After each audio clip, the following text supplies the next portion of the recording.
Ladies and gentlemen, welcome back to another EU Made Simple live stream. It's an honor to have you here again. Lambertus, how are you doing? I am very well. I'm quite excited about this discussion we're going to have in the European Parliament. Yes, for once, we are not just reacting to American politics. We are actually doing something about the European Parliament now, which I'm very proud of us. But I think before we get to on what's on the screen, maybe we should kind of go into what is happening. Maybe give a little rundown for those that don't know. Yeah. I'll gladly do that. I'll give a quick explainer. So first of all, it's not started yet. There's people talking about another issue, but I'm not sure if everyone here knows, but Ursula von der Leyen is going through a vote of no confidence this week. Basically, you all know the Pfizer-gate that's been happening, the leaking or the text messages that cannot be found. I can explain that topic a little bit more, but it's a massive scandal, and people in the parliament, or a lot of people, don't like it. And secondly, Ursula von der Leyen, she's been basically toning down green laws, so simplifying reporting procedures, or at least proposing to simplify reporting procedures for green issues. For example, the combustion engine ban in 2035 is under investigation again, and things like that. And that's obviously also doesn't sit well with the more left side of the parliament. Yeah. So she's under pressure from both sides. And a week ago, or 2 weeks ago, a Romanian MEP from ECR, so ECR is a right-wing leaning group, filed a vote of no confidence, and he got the signatures. So he got, I think, 72 signatures he needed in order to make this happen. And today, to sum it all up, Ursula von der Leyen is protecting herself. And then there's going to be a vote in the parliament. And if 2/3 of MEPs vote against her, she loses her job, Elliot. She loses her job. She loses her job. But this vote or the results will be known not today, correct? This will be correct later this week. Yeah. Correct. So today is the discussion. So you'll see von der Leyen speak in a minute, and then also all the heads of all the parties who will make their case. And then on Thursday, they will do the actual vote. And like I said, 2/3 majority, and she's out. And how likely is this for her getting out? Do we have any prognosis already, or? I mean, we are sitting here waiting. I mean, no. Like, a short answer is it's going to be difficult because this is the parliament. You can see it here, Elliot. Yeah. So as you can see, EPP is her party. So there's loads of seats there. They're not going to vote against her. Some of the far right. So far to the right here, you have the ECR. So some of these might vote against her. So this is the right-wing group. We can talk about that in more detail. Mm-hmm. And then here on the very right, we have the Patriots and the European Europe of sovereign nations, and they're probably going to have some votes against her. But honestly, other than that, I don't even see the left side voting against her, to be honest. I mean, what do you think? I guess on the Greens have been rather vocal. At least the MEPs have been vocal on the exactly what you already mentioned, with the simplification of industry regulation, but also with the practice of greenwashing, that everything is being made to look as it is complying and environmentally friendly, but that not really being the case, at least according to them. Yeah. But I mean, yeah, you can see how many MEPs there are from the Greens, right? So we'll see. And my big point is, what's the alternative? Okay, so let's say it passes, you all go against her. So Ursula von der Leyen loses her job, and not just her, the entire commission. So for people that don't know, I mean, you should know, there's 26 commissioners, and the 27th one is von der Leyen. And if she gets kicked out, all 27 lose their jobs. Right. Imagine... yeah. Actually, I mean, you say I should know, but I also didn't know that the entire commission gets thrown out. But that makes sense, I guess. Yeah. So the entire commission will get changed up. Basically, Europe in limbo for another 6 months. Oof. Yeah. Okay. No. Well, this kind of ties into one of the donations that we got from Nico. He says, "Hey guys, what do you think are the chances that VDL is going to lose von der Leyen? For those that don't know, do you think that European parties would want a new one for a fresh start?" And I don't think. I mean, we kind of just spoke about it, but I don't think they would like this new start or fresh start. Yeah, I think it's a good question. I think the left doesn't. I mean, who would want it right now? Only people that want chaos in Europe. Yeah. Right? Yeah. I don't think the Greens. I think the Greens and the Renew Europe and the S&D, so those three central parties, I think they're going to have very hard speeches. Going to be very anti von der Leyen. but I don't think they're going to vote against her. Yeah, exactly. I mean, it's funny how that works, right? With the with kind of the messaging of being very harsh on it, but then in the end we have to look at the votes. It would be good to eventually see who voted what exactly. Yeah. And that's the cool thing, Elliot. It's not a blind vote, so we get to see exactly who voted what. That's good. That's good. But we can see this once again on Thursday. Yes. Yeah, on Thursday. So the actual vote is on Thursday. Today's the debate. But yeah, I mean, just maybe slightly different topic. You remember the German vote against Merz? Yes. Because that was blind. And if it's blind, people tend to be more aggressive. Right, because they're less fallout, I guess. Exactly. From being exposed. Exactly. But can you imagine Manfred Weber? Manfred Weber is the leader of the EPP party. Can you imagine his red little face if someone in his party votes against it? Oof. Yeah, that would be rough. I wouldn't want to do it. I would not want to do it. Does mean you're basically ostracized from your party at that point, no? Yeah, definitely. I mean, it'll be tough. Can you go back to the division of the European Parliament for a second again? Sure. I think it was Politico. Yeah, here we go. So, yeah, we're thinking those all the way on the far left, and probably a part of the Greens. They're gonna be, I guess, maybe in favor of this or against. You would say the motion, or for far left is not exactly friendly either. I think they'll probably be in favor of her going, or some of them. Right. Yeah, that's what I mean. So in favor of her going. Would that mean you're against or for the motion? I don't know. Motion of no confidence. Yeah, we're probably going to have to define that, Elliot. Yeah. Should we say for her leaving and against her leaving? Would that be? I think that's easier. Yeah, that's easier. So for her leaving, exactly. Yeah, that's what I meant. And then probably a few from the Greens, maybe not all. But yeah, like you said already, the ESN. I don't know generally, but yeah, fraction. Yeah. Patriots. Yeah,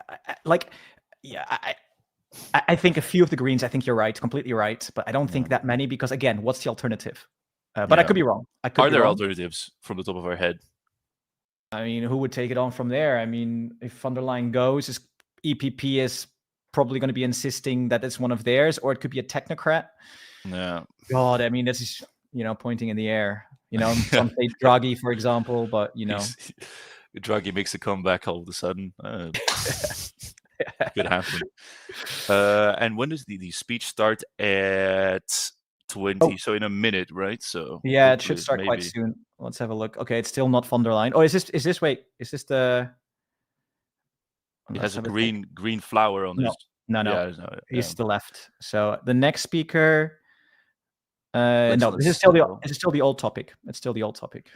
Statement by the president. Okay, unlucky. Anyways, we can turn to the chat then. Whilst we wait, let's see. What do people think? Maybe we can throw out a poll out there to see what people think if she will survive. While you do a poll, maybe Elliot, you can do a poll. I'll very quickly explain it again because people are asking. Basically, it's von der Leyen is going to make her case for why she should remain the European Commission president. Why? Because some an MEP, a member of parliament, cast a motion of no confidence and it got 90 votes, or no less, sorry, 76 or so. And now they're going to debate. Von der Leyen's going to make her case. There's going to be cases made against her. And if she loses, or what I mean by that is if more than 2/3 of the parliament vote against her, we will get a new European Commission president. That will take ages, of course. She's unlikely to lose, guys, so don't freak out. But it is up for discussion today. I feel like it's a good time to look at the rhetoric of what the MEPs are saying, right? So I think we're all pretty confident that she's not going to lose it, but the statements are going to be probably what's important here, like a feedback moment you could almost see for von der Leyen to see if you keep going down this route, this might change in the future. Yeah. Good question. So from the chat, thank you. Nikolai, I mean, not sure how you say the name. I just say Nico all the time. Nico, we appreciate your super chat, really do. We appreciate it. So who filed the motion is someone from the ECR. So it's a right-wing party. I can't remember his name. He's from the AUR in Romania. Yeah. So the AUR is the far-right party in Romania. And 74% 74 or 76, I keep forgetting, 76 people signed it. They're from all across the parliament, mainly from right-wing parties such as the ECR, Patriots, ESN, and I think, yeah, that's probably it, right, Elliot? Did I forget someone? No, I'm pretty sure that's it. I haven't actually looked at the individual parties, how they like which ones specifically signed the motion. Maybe that's interesting to look up. We can probably maybe you can look it up quickly. If you look it up, and basically we're just waiting for von der Leyen to start her speech. Yeah. But then the most interesting part, everyone, is all the top parties will also make a speech. So Bardella will talk, from France, and all the other party heads. Go ahead, Elliot. We have another super chat by a user called Attila with 20, I think that's Swedish crowns. Do you guys have any updates on EU reform? So that's something else right now, but still, we always like to shout out our supporters. But I think you have the best answer for that. Whilst I'll keep searching. Yeah. So basically, we were waiting for June this year. Of course, it's July now, but in June, the Council was going to talk about it. So the European Council has a meeting every month or 2 months, and it was on the agenda until very, very short before it was kicked off or disappeared. Apparently now it's with the Commission that I need to look this up, but they need to make a proposal of some sort, and then we will get an update. But at the moment, it's simply not a priority in the EU. You can notice that this keeps getting pushed forward. It's just not a priority. But you would be the first to know on our channel if something happens, because we also find this a very important topic. Yeah, definitely. Why is it so difficult to find a list? I did find it's 10% exactly who had to sign it, so that would be 72 people. But sorry to jump in, Elliot, but we're starting. So now we're starting. Then go ahead. Yeah. So basically, the guy speaking now, everyone, is the guy that filed the motion against von der Leyen. So basically, who started the entire vote of no confidence. Hope you can hear. Should be able to. Oh. Thank you, President. Dear colleagues, the motion of censure is a constitutional instrument meant to consolidate democracy. It is not a problem, it is the beginning of a solution. Today's motion talks about serious facts, about principles that have been broken. Lack of transparency, lack of respect to justice have been proven by the decision of the ECJ in the Pfizergate case, a decision that the European Commission chose not to execute. Regarding the efficiency of spending of public funds in the recovery mechanism, this has been a topic of the recent reports by the European Court of Auditors. Avoiding debate and decisions of the European Parliament is the reason why the European Parliament decided to sue the Commission, which is unique in the history of the European Union. In the last 6 years, the Commission has taken away in an abusive manner powers of the member states and ignored the European Parliament in its major decisions. Non-democratic concentration of decisions in the hands of the President of the European Commission goes against the principles of checks and balances. The decision-making process has become opaque and discretionary and raises fears of abuse and corruption. Okay, just very quickly explain it for people that don't know. The Parliament did indeed sue von der Leyen because of 150 billion euro defense, well, can you call it the fund? Defense fund, yeah, where basically nation states can borrow money from the European Commission for defense projects, and the Parliament was not involved. So yeah. Is that like gone anywhere, or it's in process? Anywhere? They have to go to the court. Yeah. So she's been sued because of it, or her commission has been sued. Yeah.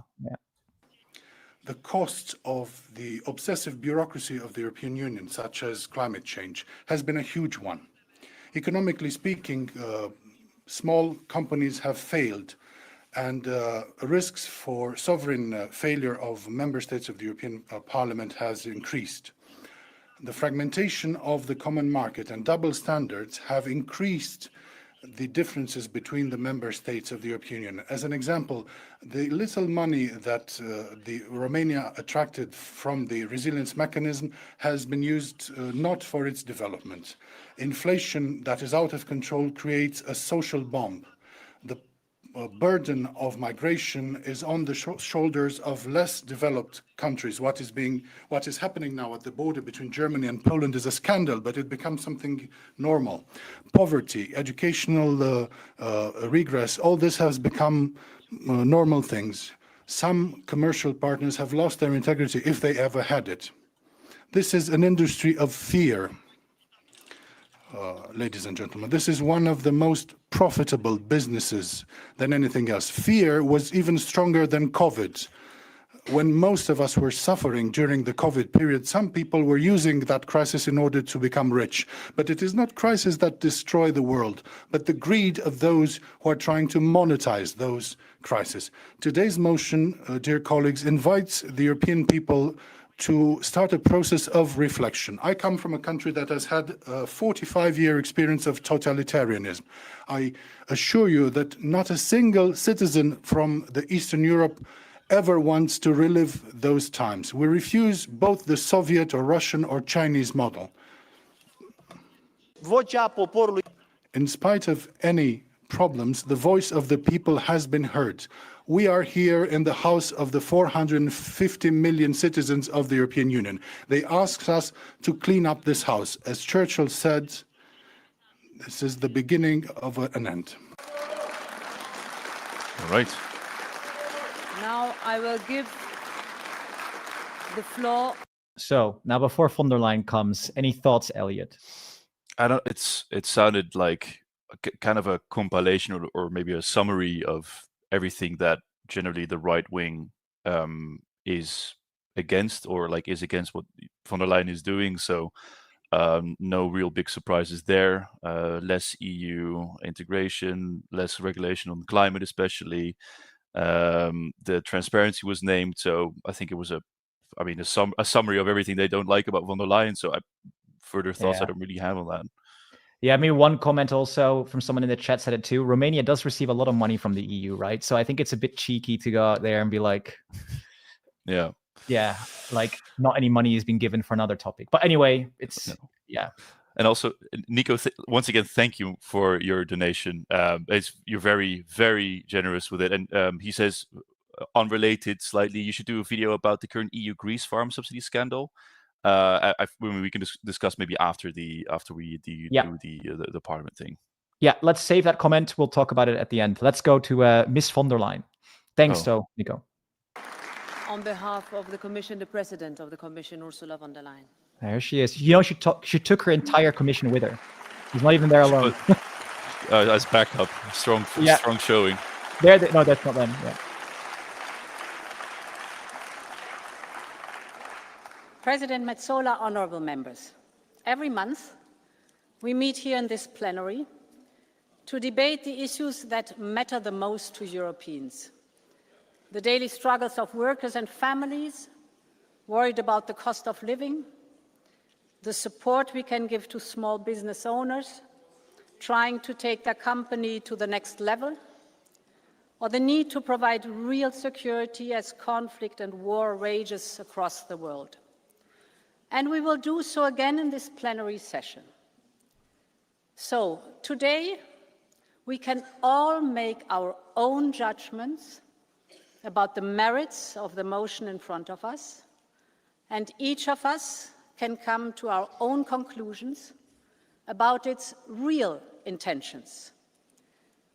But what we have just heard from Mr. Piperia was clear for all to see.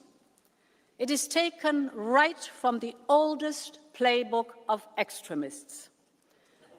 Polarizing society, eroding trust in democracy, with false claims about election meddling, attempting to rewrite the history, how successful Europe overcame the global pandemic together, from vaccines to next generation EU, spinning debunked conspiracies about text message. And there's a choice here. we can follow Mr. Piperia down his world of conspiracies and alleged sinister plots by what he calls Brussels, or we can clearly call this out for what it is. Another crude attempt to drive a wedge between our institutions, between the pro-Europeans, pro-democratic forces of this House, and we can never let this happen. We will never let this happen.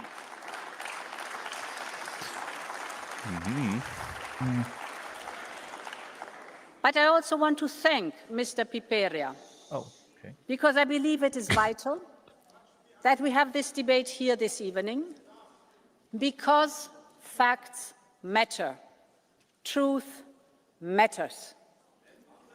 But also because I recognize that there are members who may not have signed this motion, but who do have legitimate concerns about some of the issues it raises. That is fair enough. It is part of our democracy. And I will always be ready to debate any issue that this House wants with facts and with arguments. This is also why I'm here today with my entire college to front up to these questions. So, honourable members, let me go straight into it. As a lot of this seems to go back to the pandemic, so allow me to start by taking you back to the very beginning.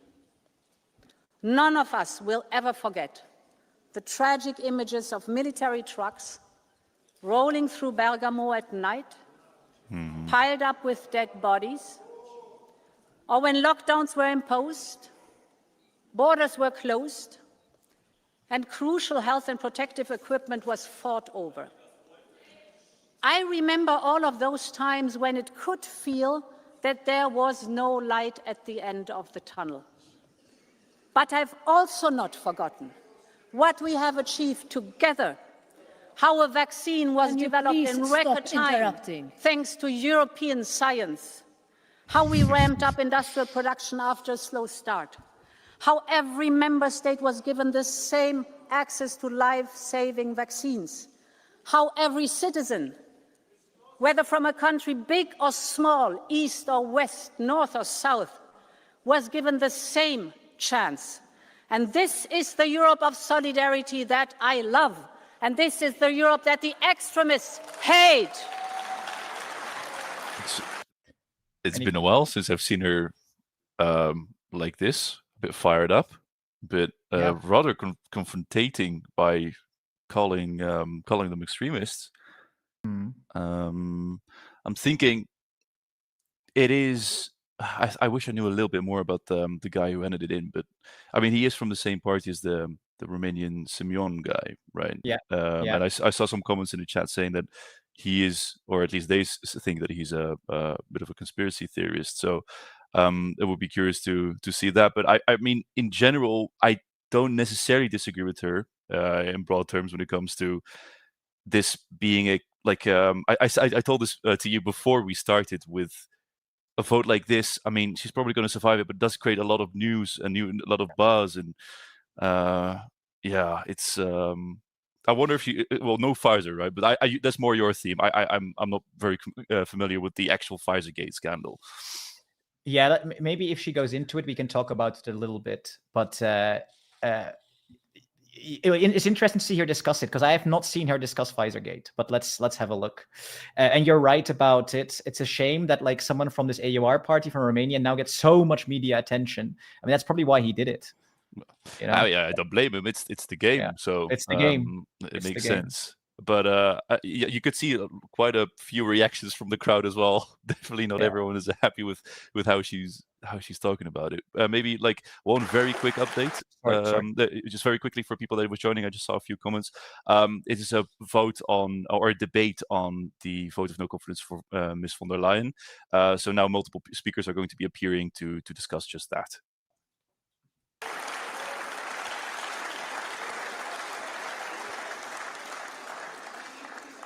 We all remember how we protected workers through SURE, or got our economies moving again thanks to the green lanes and the digital certificate. And of course, we all remember the historic day we launched Next Generation EU to inject 800 billion euros in our economies, to invest in everything from health and education, clean tech to digital tech, SMEs to established industries. No one thought we could ever pull it off or that it would ever be agreed, but we did it together. And this, honourable members, this is the true story of the pandemic, not what the authors of this motion are trying to make of it. We should all be proud of it, and we can never let extremists rewrite history.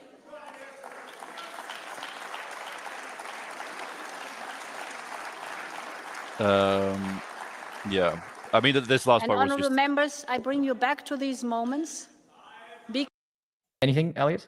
I know. I just want to say the last part is really, I feel like more just kind of showing how, like, the other side, how it went good in her opinion, right? Like trying to show the positives, not really going into what is being said in the motion. Yeah, I feel the same. Because you cannot find them anywhere in the motion in front of you. And yet, President von der Leyen, give me a second. Okay, all of you screaming. Excuse me. What? Excuse me. I have asked I let your colleague speak for much longer than his allotted time. Okay, so now we'll let the President of the Commission speak for as long as she needs to defend her motion. I bring you back to these moments because you cannot find them anywhere in the motion in front of us. And yet, they are the essential backdrop to what we are discussing here today, because they show the unique and unprecedented nature of the situation we were in, how Europe came together after member states gave us a mandate to act, how it was this Parliament that immediately ensured the continuation of plenary debates to keep our European democracy active. And thanks to this, we had many debates in this House in the most difficult of moments. And these were so important because it meant that at every step of the way, we discussed openly and transparently with this House, with member states, with European citizens. It was all out there in the public domain. So yes, text messages. It is no secret that I was in contact with top representatives of the companies producing the vaccines that would get us out of the crisis. Of course I was. Just as I sought advice from the best epidemiologists or virologists in the world. Or I was in touch with the United Nations organizations or with NGOs.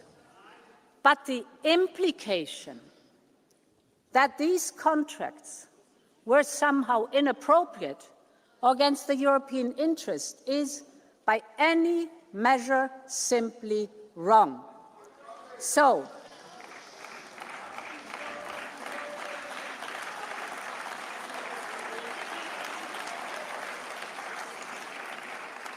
let me set the facts straight once again, and for you it's important to listen to that. Contract negotiations were conducted by Commission and Member States together. Every single contract negotiated was examined in detail in the capitals before being signed by each of the 27 Member States. There were no secrets, no hidden clauses, no obligation to buy for Member States. Indeed, just listen. All 27 Member States decided to buy their vaccines on their own will. So any claims that any Member State did not know about the contracts, about the prices, or the amounts is dishonest. In fact, let's call it by its name. It is simply a lie. I mean, maybe one comment from my side, because I'm just looking at the chat too, and I do get her, right? That is a difficult time. She was in a very difficult place and she had to get the vaccines. I remember it too, that England was in front of us, and the EU was lagging behind, and it was a battle. Even I was saying, like, how can this be possible? How can the UK get vaccines before us? Anyway, so I understand that whole scenario. But then my question is, like, those text messages and that she talked with Pfizer over text, at least that's the allegation, and that they're not, that she can't release them because they're now deleted or gone. I mean, that does, I don't know, what do you think? It does raise a couple of eyebrows. I understand it. Yeah, of course. So in general, I'm very, how would you call it, like, kind or not that harsh when it comes to times of crises, but generally afterwards, you should be able to look at how everything went and judge, then did everything go as it kind of should have in times of crisis, and based on that, make a judgment or a decision or whatever consequences. And now it's like you said, it's difficult to do so because we don't, like, there's a part of proof missing that could be really a part of the key here. But yeah, and exactly, HEVD, just answering your comment. We'll go back after to the video, I promise. But like, do you ever delete your text? I mean, I don't. I mean, unless you're trying to hide something, right? I mean, that's just the logical way of thinking about it, sadly. I don't know. Generally, sometimes you have this WhatsApp thing that kind of just deletes everything after 24 hours that I sometimes use. But but like you said, that shouldn't really matter because, I mean, especially something like this, I think you, as a politician, that someday this might, come back to bite you in the ass. So maybe keeping some of these things around is not the worst idea. I guess you did, but like right now, it really is focused, and especially when you hear the MEP screaming at the in the background, it feels like it really is about this Pfizer thing now. Like all the other things that were tacked on are just kind of there, but I think the Pfizer part, the vaccine part, that is what was most pressing or the most painful topic. Let's continue. Honourable members, the wider point I want to make today is that this Commission will always be ready to work with you and to be transparent with you. And this is why, for example, I came to the Conference of Presidents to justify and explain the exceptional use of Article 122 for SAFE, our emergency defence spending proposal. This is exactly what I promised in my guidelines. The point is, I am committed to working with this House every step of the way. And I want to say that I hear your concerns loud and clear. And I will always be ready to be open about our work and find common solutions with pro-Europeans, pro-democratic forces in this House. And I will always respect the prerogative of this House, because this spirit of compromise is what democracy is about. But we should be under no illusion about the threats our democracy faces. We have entered into an age, and you hear it there, of struggle between democracy and illiberalism. We see the alarming threats from extremist parties who want to polarize our societies with disinformation. There is no proof that they have any answer, but there's ample proof that many are supported by our enemies and by their puppet masters in Russia or elsewhere. Damn. Oh, he's really dishing it out today. Yeah. I kind of like it. I don't know. Yeah, me too. What we hear from you are movements fueled by conspiracies, from anti-vaxxers to Putin apologists, and you only have to look at some of the signatories of this motion to understand what I mean. But the real question here is, what do we do about it? I believe it is up to us to come together, find balanced compromises, and deliver for people. Because the rise of illiberal and populist politics does not happen in a vacuum. So the answer can never be to complain about how people voted. It must always be to show that we understand and that we will address their legitimate concerns. And this is what this Commission and this Parliament have been laser focused on doing since the very first day the College took office. Thanks to this team behind me, this College that you elected, we are delivering an ambitious program that this House voted on, whether making historic steps towards defense and security, or boosting our competitiveness through the Clean Industrial Deal, whether sticking to our climate targets, or attracting the best researchers in the world to choose Europe. Cool. Oh, audio cut out? Yeah, that was an audio cutout, I think. Future enlargement. Ah, she's back. Or protecting our farmers and our fishers, as well as the land and the sea they rely on. Okay. Whether addressing climate change, the housing crisis, focusing on skills and education today in our long-term budget. I will always protect the rule of law and the core values of our Union. And that's what really matters to the people of Europe. That's what they want us to discuss here in this House. So let's not play the games of the extremists. Let's stand up for Europe and let's deliver for Europeans together. Lots of noise. I want to finish by addressing all pro-Europeans, pro-democracy forces in this House. I know that we do not always agree on every detail of every proposal this College has made. And I cannot promise that we will always agree on everything in the future. But what I can promise is that we will always be ready to work for compromise and work for unity. When the Commission sits down with the United States to negotiate on trade and tariffs, Europe must show strength. When we stand up for Ukraine's future, Europe must show strength. Or when we go to China to defend our interests, Europe must show strength. And this strength only comes through our unity. So let us come together. Let us keep delivering for Europe. Long live Europe. Thank you so much. Thank you. Now. What was that? Yeah.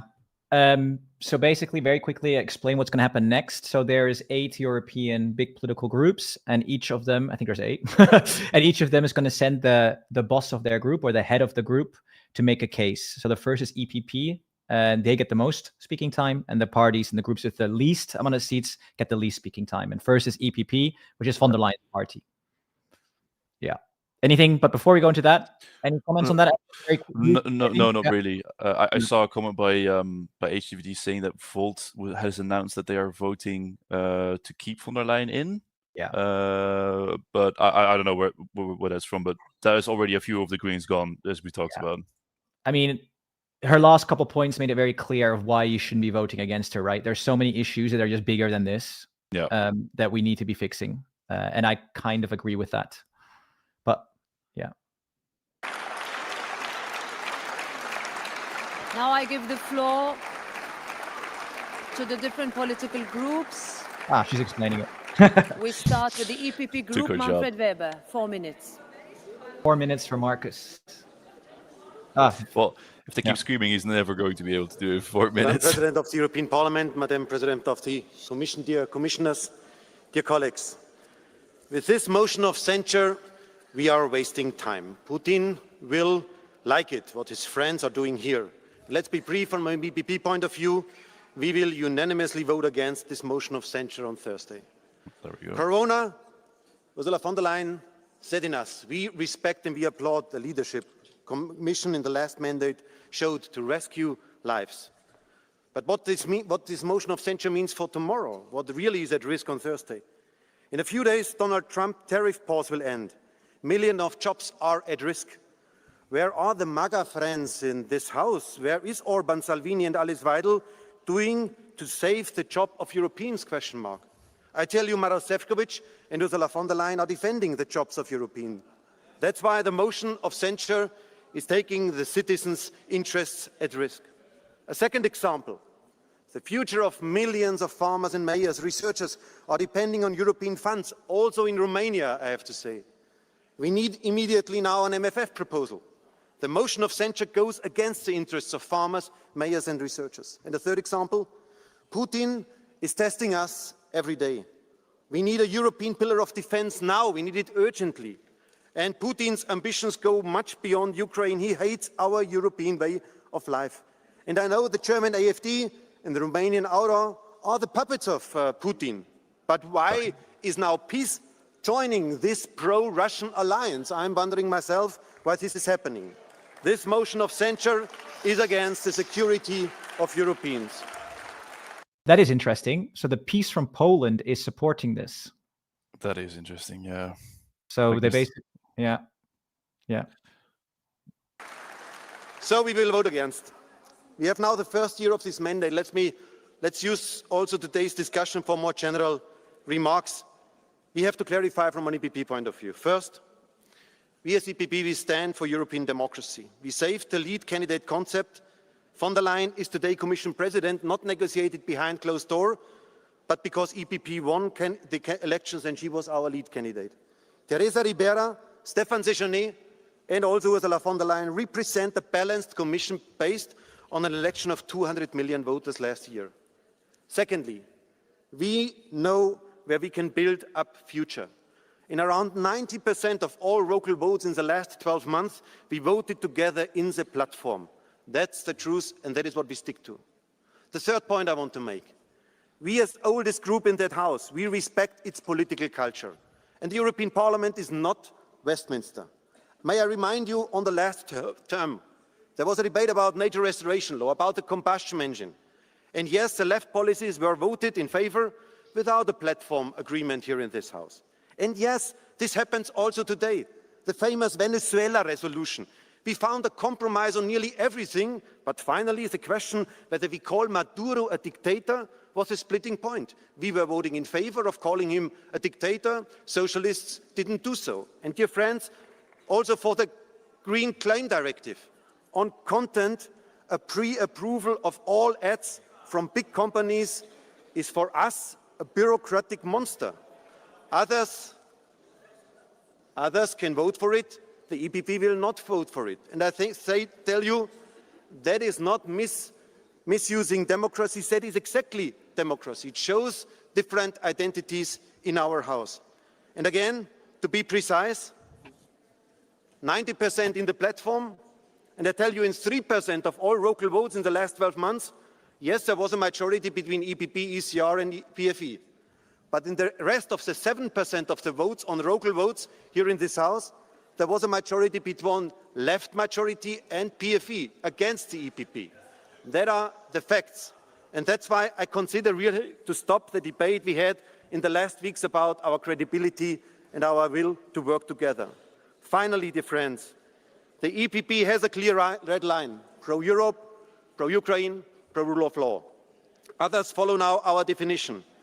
Tusk against Kaczynski, Peter Magyar against Orban. In Czechia, Fiala, together with the EPP friends, against Babiš. We are often the only chance to stop the authoritarian wave in Europe, and that's why we don't need any lesson in fighting against right populism in Europe as EPP. But, and that's my final point, but as a precondition for winning against the authoritarian, we have to listen to people.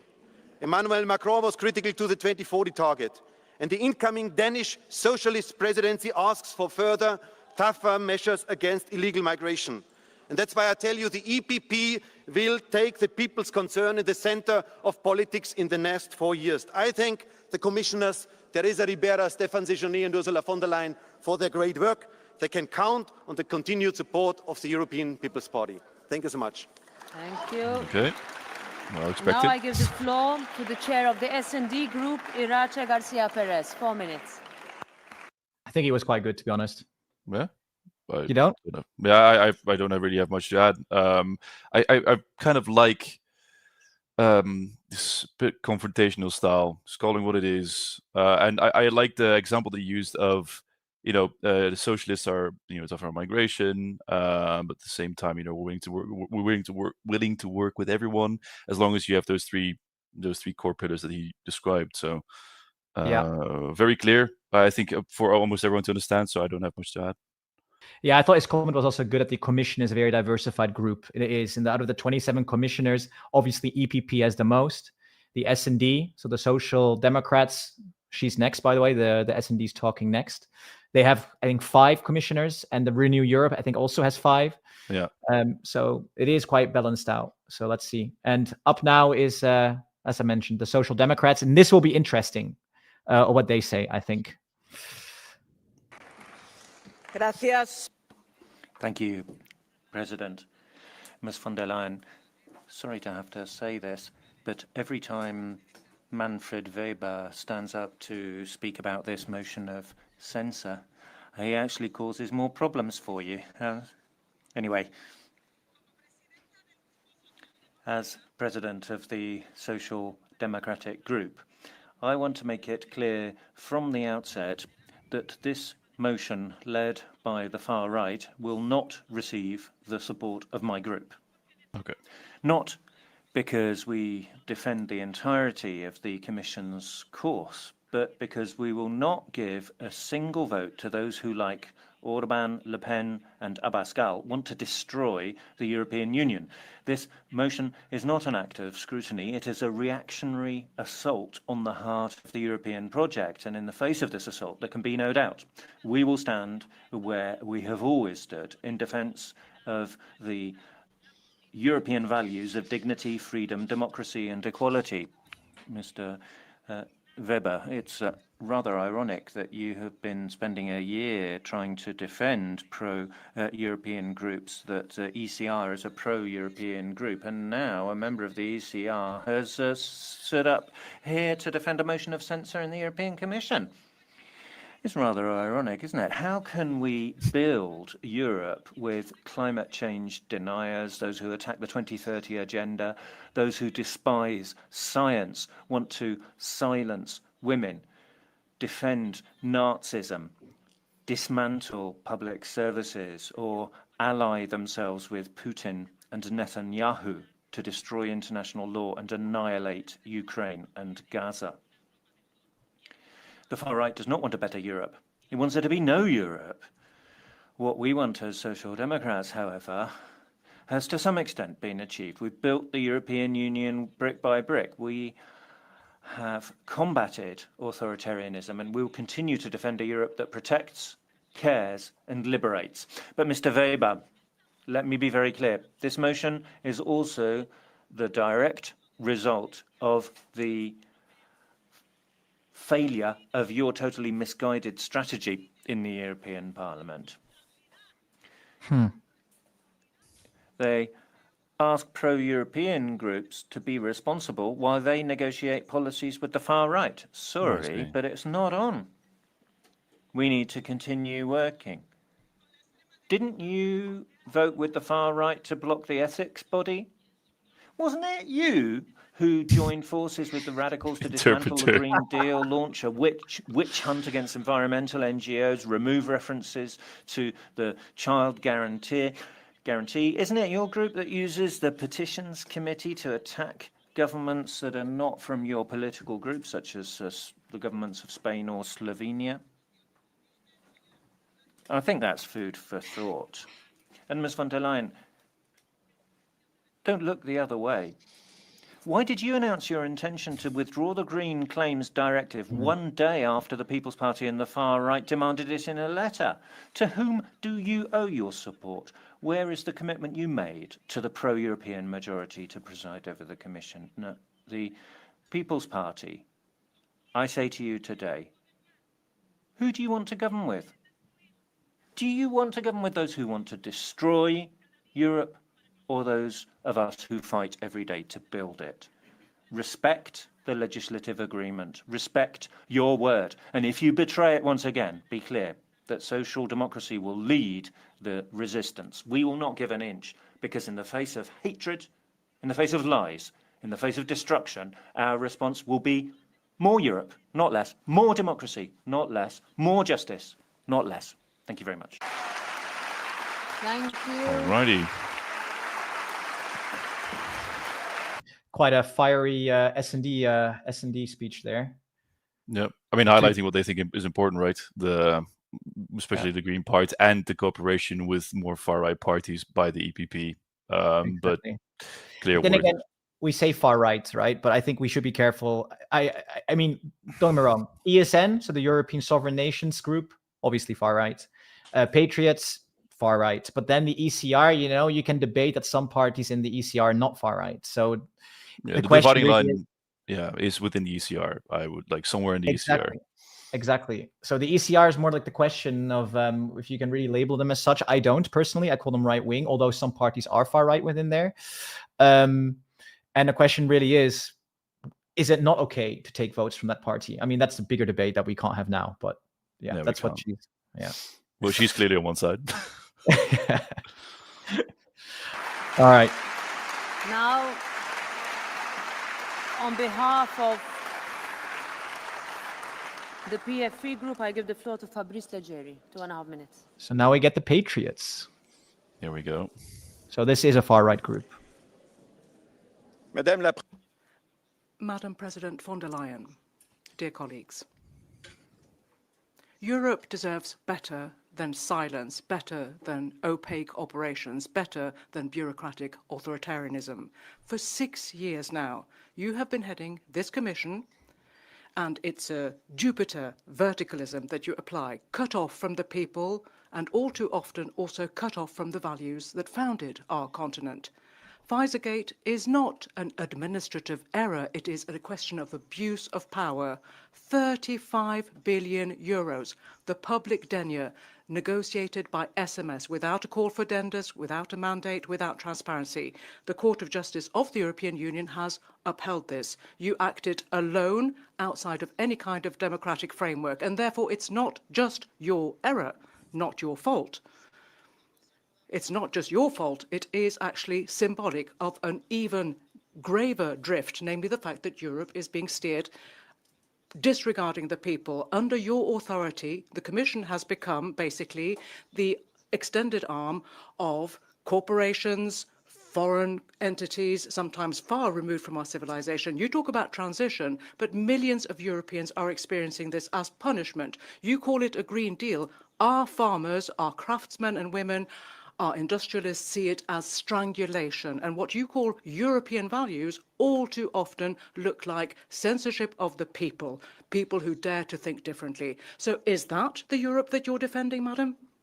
A Europe where decisions are taken without any debate. A European that would sign trade agreements like Mercosur behind the backs of our citizens, and that would therefore pave the way for unfair competition. So no, I'm sorry, Mrs. von der Leyen, this Europe is not our Europe.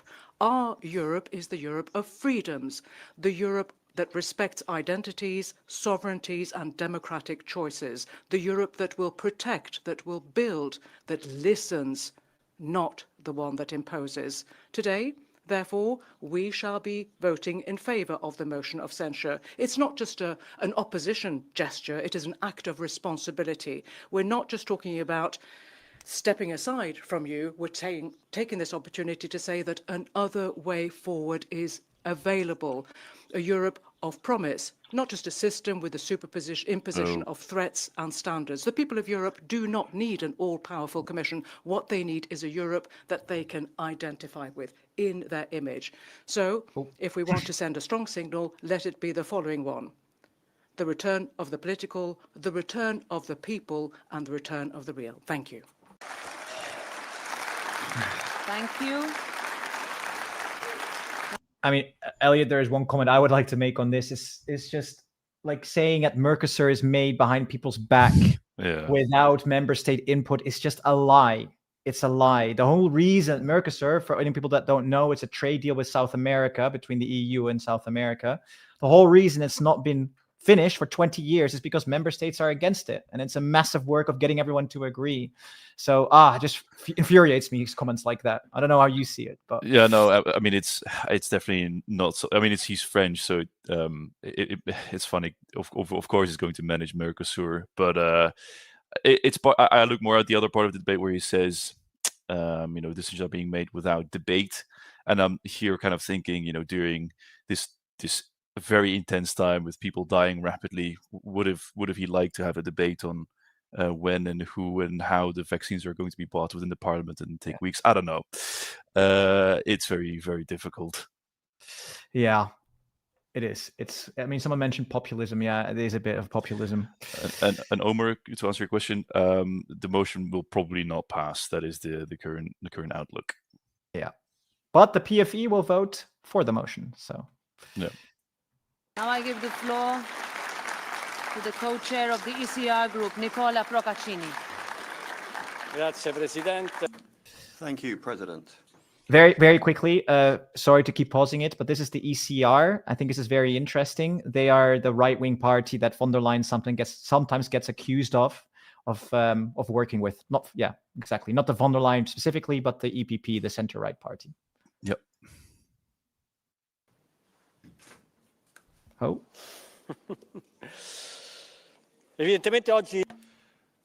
Well, obviously, I won't be able to speak today on behalf of the whole group, but I will be able to do so on behalf of the 2/3 of the ECR colleagues who did not sign the motion. 2/3. Not Right. because they disagreed with some of the reasons for censure in the text, but rather because, like me, they consider this motion to be a mistake. It is a great gift to our political opponents, and it comes at the very moment when they are at their greatest frustration, when thanks to centre-right majorities, the likes of which have never been seen before, we are managing to bring some common sense back in here. There will be a free vote in the ECR, but this motion is doomed to fail, and we know it, without even getting close to the threshold of votes needed for its approval. So perhaps the left group will vote for it. Maybe a few French or German communists might vote for it, or the internal naysayers of the Five-Star movement. But that's it. Unfortunately, it will be useful to the socialists and the Greens, who will take advantage of it to call for a return to that same Ursula majority that is enslaved to their agenda and has already caused serious damage to European families and companies. I will vote against this motion as a European conservative and as an Italian, because I do not want to go back to uncontrolled immigration and environmentalism as a euphemism for communism. Okay.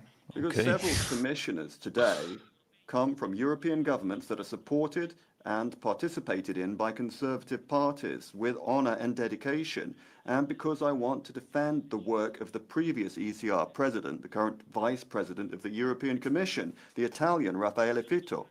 So let me tell you one thing. I respect everyone's choices, but there is one question that comes right from the heart. How come today's petitioners never tabled a motion of censure against the last von der Leyen Commission? That's the commission that supported the pro-immigration NGOs. It produced the Green Deal and the so-called Pfizergate. It was that commission that had as vice president the socialist Timmermans instead of the conservative Mr. Fitto. Well, of course, I know the answer to that question, and I feel no resentment. Well, now that someone has got his 15 minutes of fame, we'll have to start fighting together once again, side by side, to seek out the truth about the political scandals that have affected the European Parliament, to defend freedom of speech, to protect our peoples, and for many other good reasons. But unfortunately, some people like to lose, both at home and here. I don't know. We will not stop winning, building majorities on the content and not on prejudice. This is our moment, and we will not waste it. Thank you. Grazie. Interesting angle. to go Now about I it. give the floor to the chair of the Renew Europe group, Valérie Ayé, 2 minutes. No, Reaper, she will most likely not resign or get removed. I don't think the votes are Madam there. President, thank you. This is Renew Europe, We've by just the way. heard from Nicola Procaccini. Mr. Procaccini is in a bit of a bind because they're divided. And then what about the Patriots? They want to bring the whole of the EU down. But what about Ukraine, Middle East, Trump, Putin? Don't we need Europe in such a context? Of course we do, more than ever.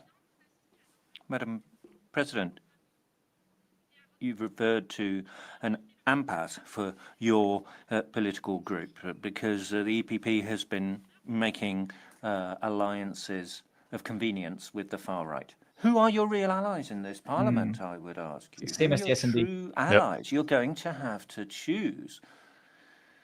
We elected a commission president. None of us have signed this motion of censure.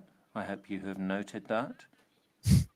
I would note, though, that this debate comes at an appropriate juncture. We do have comments in the Parliament on transparency and governance. Before giving lessons, the far right and the EPP, your own political family, Madam President, should stop blocking the establishment of an ethics body. And it's not just transparency. We need the right institutional balance. We need to cooperate with the friends of Europe. We need to give them a response. So for green claims, play by the rules. Failing to do that was a big mistake. And these games that have been going on for a year need to stop. Another point, Madam President. What is Europe doing with the Draghi report, with the Capitals Market Union, protection of minors on social media, fake news and interference through online platforms? The Commission is centralized, it's stiff, it's not agile. In Renew Europe, we've defended the majority that put you in place on a pro-European basis. And now there's a problem that method is coming into question because of ideology, because of poor calculations in the Commission about the balance of power in the European Parliament. So I'm terribly sorry, but don't take anything for granted. Please put your own political house in order. Get a grip so that we can work together with you to achieve what we jointly wish to achieve. It's the same message as the Social Democrats, right? Like a lot softer. Softer, and stop flirting with the right-wing parties and far-right parties. Work with us instead. But to be honest, I mean, what do you think, Elliot? These parties, right, Renew Europe and S&D, should probably also look at themselves for having such terrible results in the election. Yeah, I guess so, but obviously they're going to be shouting that at the top of their lungs now, doing a speech like this. I see this more as, especially the Renew one. We get time to speak, so we shout out the things that are important to us and the things that we would like to pass and get some points that way. I mean, obviously they're not gonna vote in favor of the no confidence vote. So I think that's sort of what they're doing. Yeah, it seems like a slap on the wrist for von der Leyen, but still, I mean, obviously you're right. They're not going to say, "Oh, we messed up," so all is good. You're right. Now I give the floor to the co-chair of the Green Group, Bas Eickhout, 2.5 minutes. The Greens. Thank you, Madam President. This motion should be about transparency, fighting corruption, etc. Corruption by the far right. Most corruption cases are within your ranks. And I find it quite condemning that Mr. Leggeri is talking about all kinds of scandals without mentioning all the scandals under your leadership in Frontex.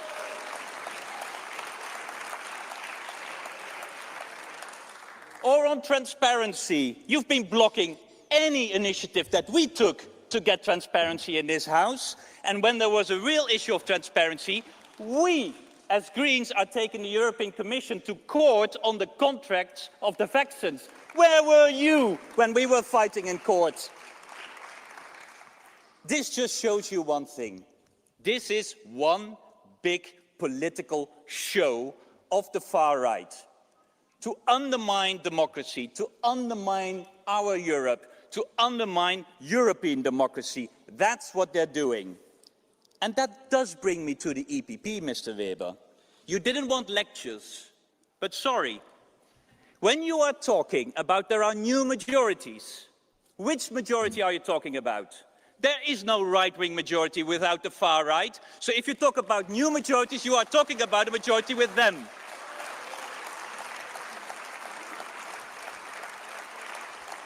And I can just quote President of the Commission talking about extremists eroding democracy, that they are only doing conspiracy theories. You are feeding that beast, and at a certain moment, the beast will eat you.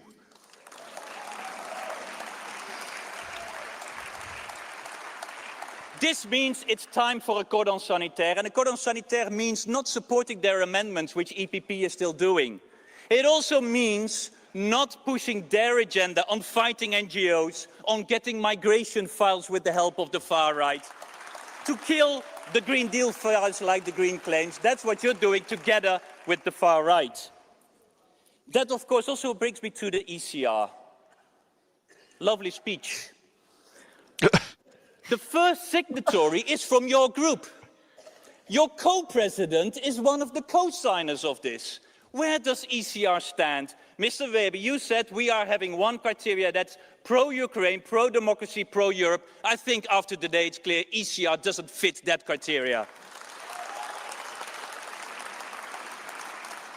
So no, there is no left-wing majority in this House, but there is also no right-wing majority in this House. There is a majority of the centre parties and the pro-European democratic parties. Let's work on that. We have work to do together. It's now time to deliver on a green economy. It's time to deliver on social justice. It's time to deliver on peace. And we cannot do that with the far right. Thank you very much.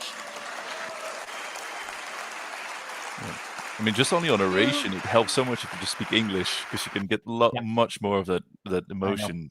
Yeah, I completely agree with you. More emotion, and he was pretty good. I thought he was strong.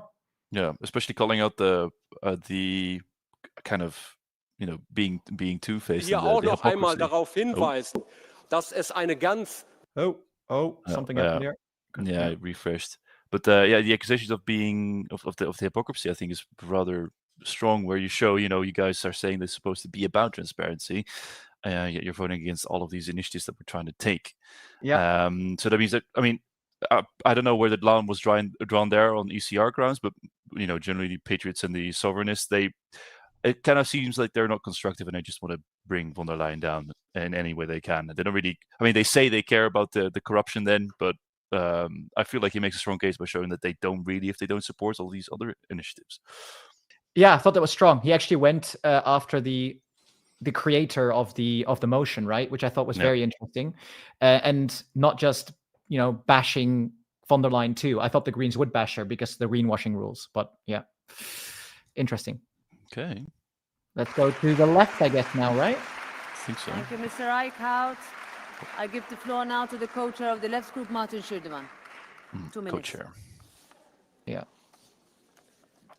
Ja, vielen Dank, Frau Präsidentin. Die wieder mal durch einen Korruptionsskandal auffällig gewordene Rechte zeigt mit dem Finger auf die Kommission und schreit. The right-wingers who are pointing at the Commission, saying, "Look at the corrupt thieves." Well, is that the situation in the European institutions in 2025? Mrs. von der Leyen,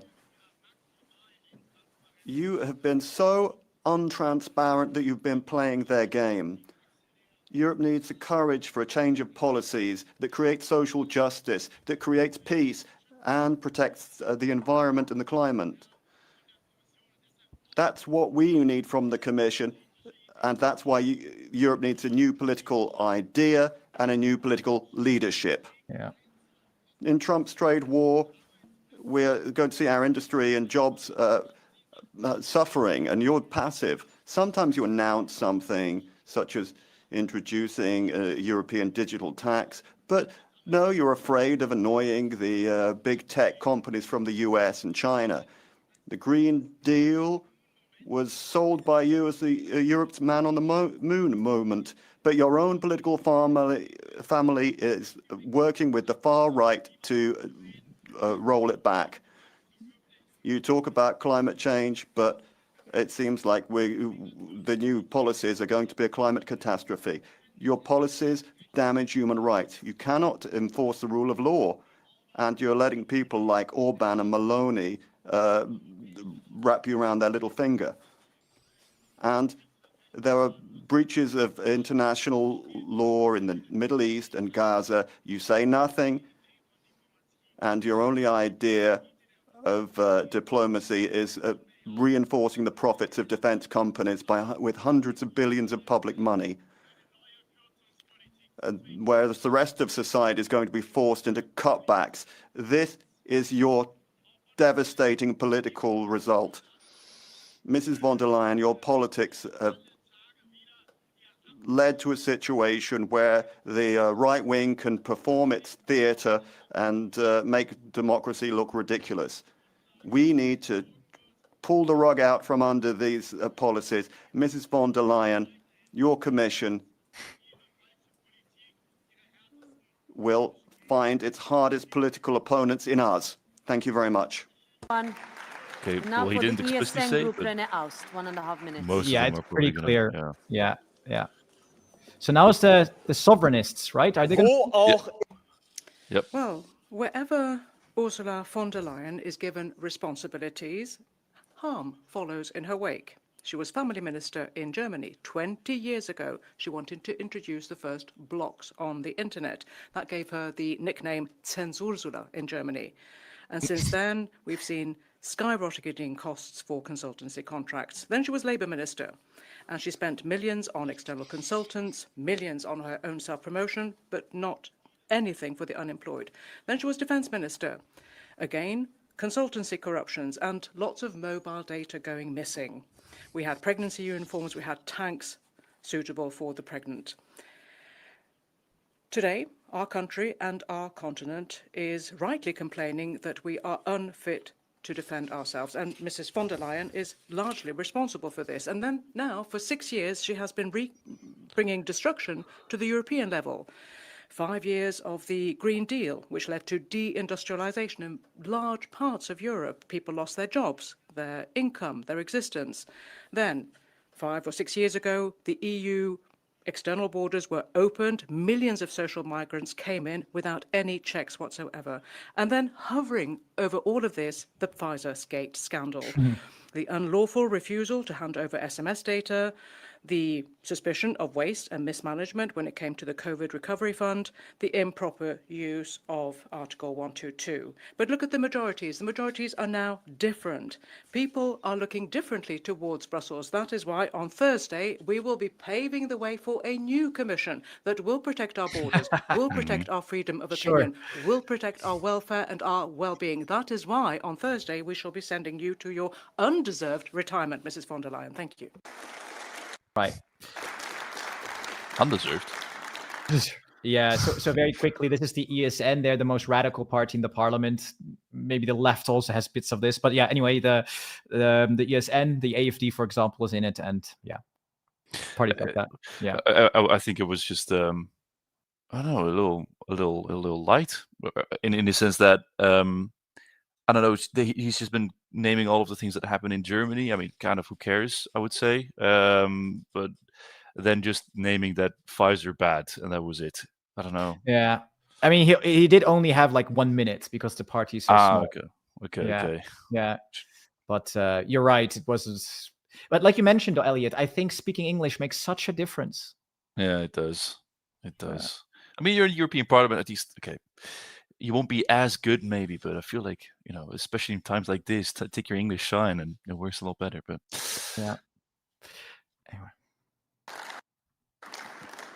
Okay, thank you very much. So that concludes this debate. The President of the Commission has said all she has to say in the beginning of the debate, and that's something that we can now close with. So I have received one motion for resolution to wind up this debate, and the vote will be held on Thursday. It's over, Elliot. It's actually over because she took the time at the start of the debate. Normally she closes, but she doesn't this time. Okay, there we go. Wow. I mean, for the last couple of minutes, should we have a look at now what we've learned about where this could potentially go? So for anyone new on the live stream, it's all about Thursday where the parties will vote. And this is the European Parliament. And what we learned in this debate today is, let's mark them. So for von der Leyen leaving, what was that again, Elliot? It was left? Yeah, left for sure, ESN for sure, Patriots for Europe for sure. Then 1/3 of ECR, but we can't really select 1/3, I don't think. No, let's just select all of them and just love. And then independents, people like Fidias, they'll probably vote for him for von der Leyen leaving too. Yeah, well, you got other guys too, like Lucas Sieper, right, who will probably not vote. So. Probably won't. Well, this definitely looks nowhere near a 2/3 majority. No, it's definitely not a 2/3 majority. Yeah. I think it's not really gonna go anywhere. But I mean, when we talk about the criticisms that she's received, what were the big ones? I guess the biggest one would be working together to the far right, with the far right, was something the Renew said, S&D said, the left and the Green said. So basically everything on the left side of this chart. Yeah. What else was there? I mean, some climate, what we expected. The climate stuff but the Greens didn't really go into it, so not bad. No. Interesting. No. Anyway, so for the last couple of minutes, are there any questions in the chat? So Glab, I'm going to comment on that. Extreme parties, both the right and left side, they're not parties I endorse. So I will going to show my emotions about those parties. Anything right wing, anything left wing in the center, I think is fair game. Yeah. I wonder how those the discussion went within the ECR, and eventually 2/3 of the ECR is not going to support the motion. What I found most interesting is that they take the angle that the motion itself is not smart because it gives more momentum to the left-wing parties, and that's what they don't want, and that's why they vote against it. So, like, the 2/3 of the ECR is saying the EPP is willing to work together with us. We want to keep this center-right agenda going. So why would you blow that all up by showing a vote of no confidence so that we go back to the S&D? I think that I didn't really think about that. So I thought that was an interesting point to make. Maybe they think they're stronger now, right? Because I'm not sure. The peace, right? They had a win in Poland.